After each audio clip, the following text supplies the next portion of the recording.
அண்ணே ஐஸ்கிரீம் இருக்கா? ஐஸ்கிரீமா? அச்சோ இல்லப்பா. இல்லையா? அண்ணே ஐஸ்கிரீம் இருக்கா? தம்பி இப்போதானே சொன்னேன் ஐஸ்கிரீம் இல்லப்பா. இல்லையா? அண்ணே ஐஸ்கிரீம் இருக்கா? தம்பி உனக்கு காது கேக்குமா கேட்காதா? இப்போதானே சொன்னேன் ஐஸ்கிரீம் இல்லப்பா. சரிண்ணா. அண்ணே ஐஸ்கிரீம் இருக்கா?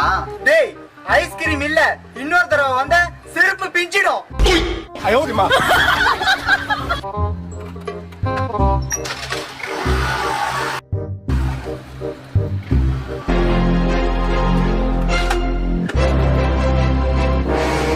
அண்ணே செருப்பு இருக்கா? இல்ல. அப்ப ஐஸ்கிரீம் கொடுங்க.